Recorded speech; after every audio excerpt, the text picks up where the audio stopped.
Манипулировать людьми очень просто. Сидеть дома все сидят. Кто уехал, те предатели. Мы тебе паяльник-то поставим к одному месту. Медным тазом приложит трэш. Пускай я буду лабораторной мышкой. А ловушка захлопнулась.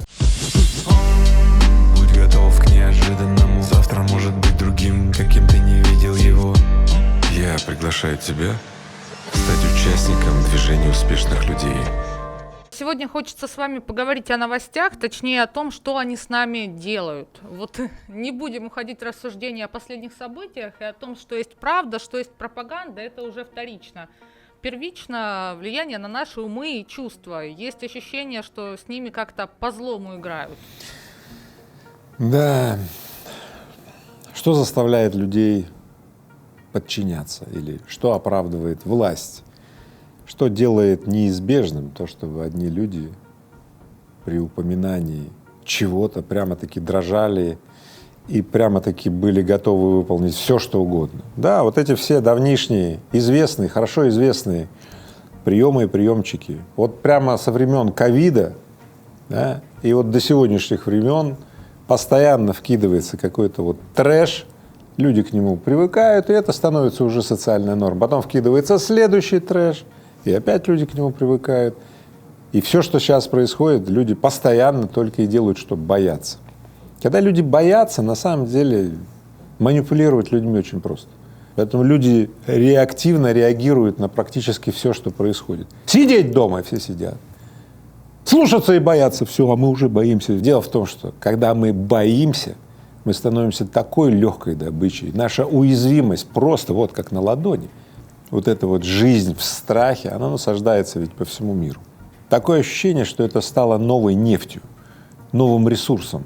В общем, все это манипуляции, достигшие сегодня просто невероятного масштаба. И ведь если раньше эксперименты ставились в основном на мышах и на лабораторных крысах, то сегодня на людях.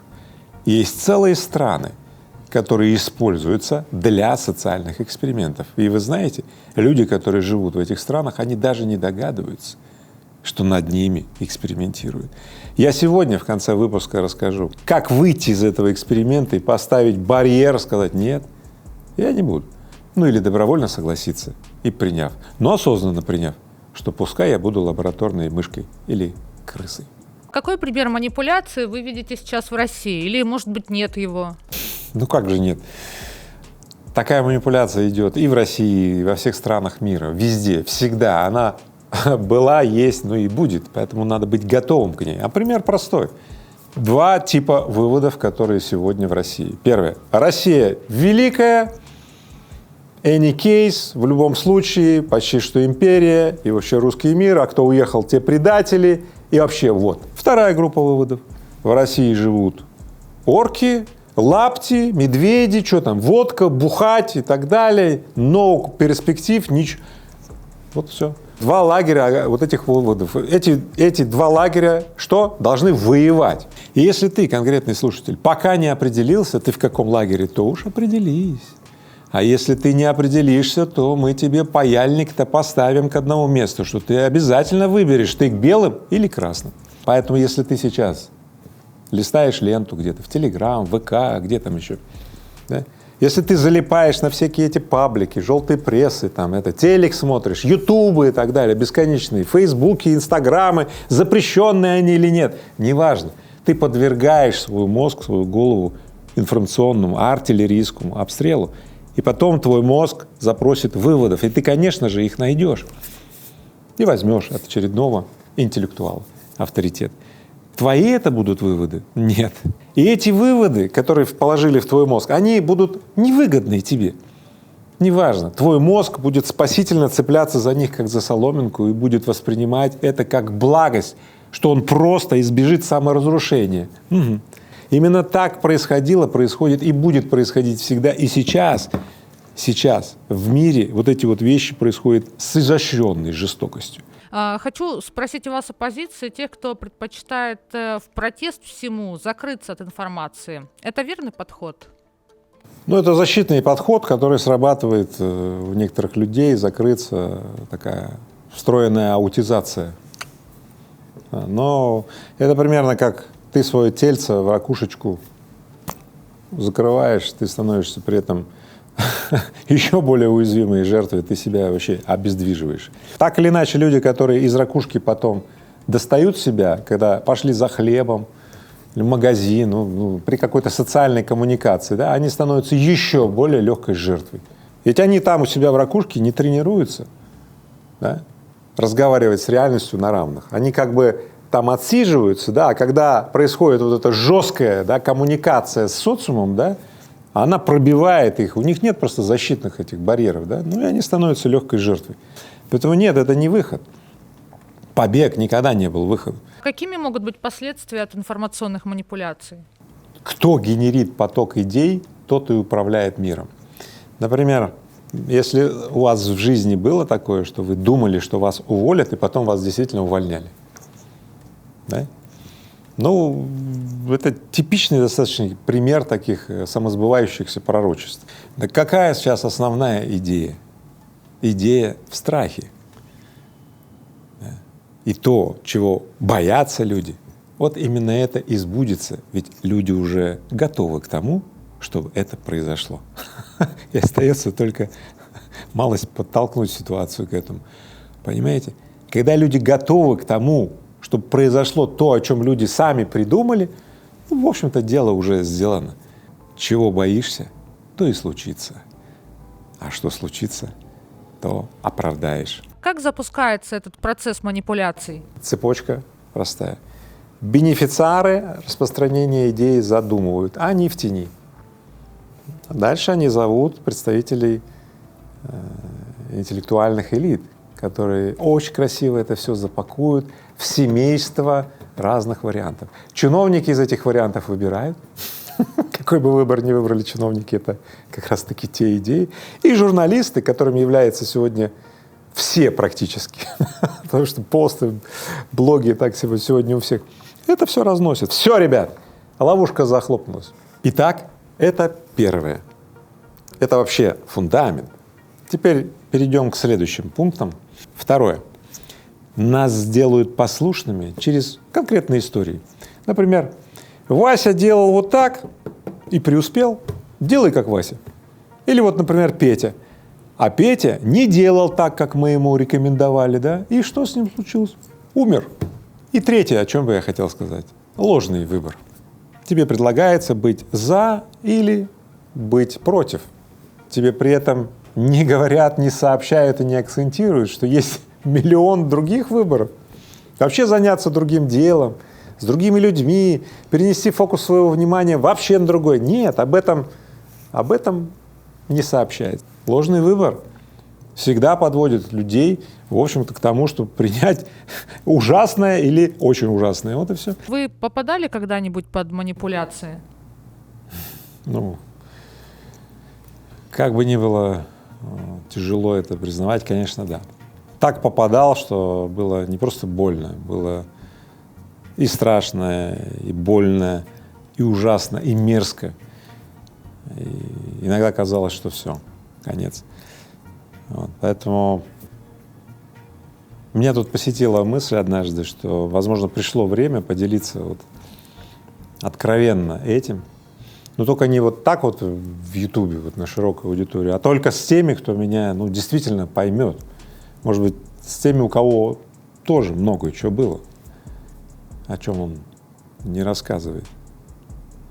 И вот на этом бизнес-откровении с Рыбаковым я бы хотел, чтобы мы встретились, чтобы мы поговорили об этом. Я поделюсь все, что со мной было, все, что давно рвется наружу из меня, я всем этим поделюсь.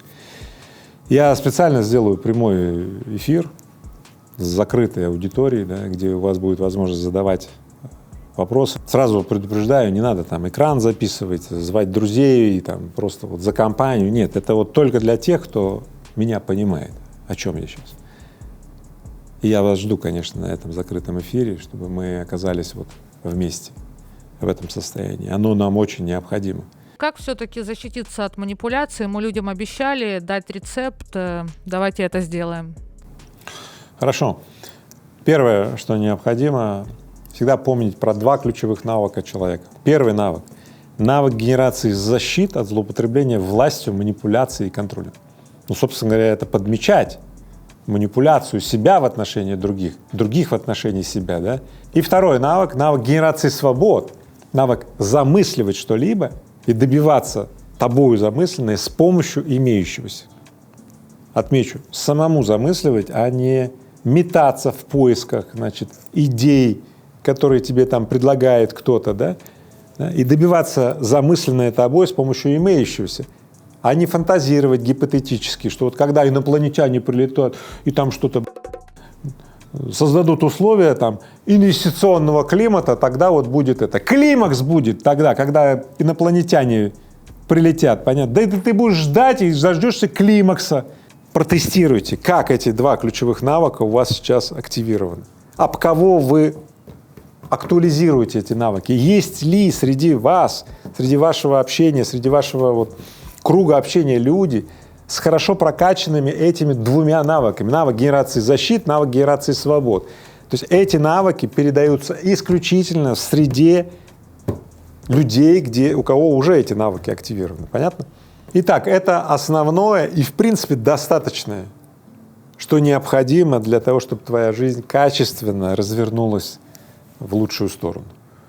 Вот. А теперь я дам конкретные алгоритмы, которые ты можешь применять прямо вот сейчас. Вот сейчас это видео досмотришь до конца и прям применишь и увидишь дополнительный эффект качества проживания твоей жизни. Поехали. Первое. Если информация не влияет в твою жизнь непосредственно, ну какие-то пингвины там в Арктике, да, там, дети болеют в Африке и так далее, не отвлекайся на нее. Это первое. Второе. Обрати внимание на свою жизнь, а не на жизни других людей.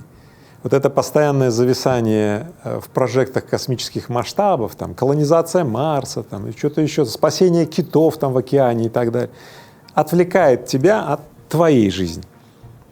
Начни с изучения тех своих проявлений или тех дел, которые делают тебя несчастным, ну, делают твое плохое самочувствие. И устраняй это времяпрепровождение, которое приводит тебя к несчастью. Так ты начнешь заниматься своей жизнью и перестанешь быть ресурсом для выполнения чьих-то целей и планов.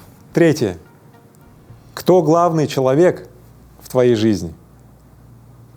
Ты главный человек в твоей жизни.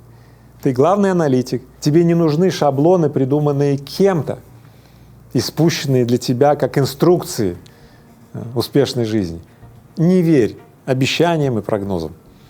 Не полагайся на звездочетов, нумерологов и так далее. Источник твоего состояния, твоего счастья, твоего ощущения наполненности находится вот прямо-таки в тебе. Точка опоры находится прямо в тебе. Именно поэтому ты главный человек в своей жизни. Слушай свое тело, ум и сердце и действуй так, как велит тебе твой внутренний голос. Четвертое. Образование и воспитание. Находись в среде людей, которых я условно называю мастера актуальности. Так ты смоделируешь паттерны, поведенческие паттерны успеха, удачи, сильных решений, состояний, когда ты чувствуешь прилив сил. Если ты будешь находиться среди бедных людей, людей, влачащих какое-то там вот нищенское существование, ты унаследуешь бедность, ты отмоделируешь бедность. И пункт 5. Никогда, послушай, никогда не бери взаймы у будущего. Да. Ну, не злоупотребляй этим. Ведь когда мы, например, употребляем алкоголь или курим, мы берем взаймы у будущего, мы как бы сокращаем время нашей созидательной жизни, да, или время нашей жизни в дееспособности, мы как бы опять берем взаймы у будущего. Когда мы берем какие-то кредиты, которыми оплачиваем какие-то телевизоры здесь и сейчас, да, одно дело кредит на образование и воспитание, одно дело кредит на расширение успешного бизнеса, да, когда это рычаг финансовый, да, другое дело, когда это кредит на то, чтобы увеличить твое проживание в потреблении. Начать увеличивать потребление сейчас, беря взаймы у будущего. Это будущее потом так тебе медным тазом приложит и так далее, с коллекторами, там, с паяльниками и так далее. Вот и все. Поэтому послушай, никогда не бери взаймы у будущего. За это заплатишь в 10 раз больше. Итак, я дал тебе фундамент. навык генерации защиты, навык генерации свобод. Этого, в принципе, уже достаточно для качества проживания жизни. Я дал тебе 5 конкретных рекомендаций, которые ты можешь прямо-таки сейчас отключать, манипуляции, которые прямо бесчинствуют в отношении тебя, да? Прямо сейчас конвертировать обстоятельства с максимальной выгодой, с минимальными издержками. 5 конкретных пунктов. И запомни, делай как Рыбаков не менее 2 раз в день. Да? Спина болеть не будет, и качество проживания твоей жизни улучшится. Будь готов к неожиданному. Завтра может быть другим, каким ты не видел его. Я приглашаю тебя стать участником движения успешных людей.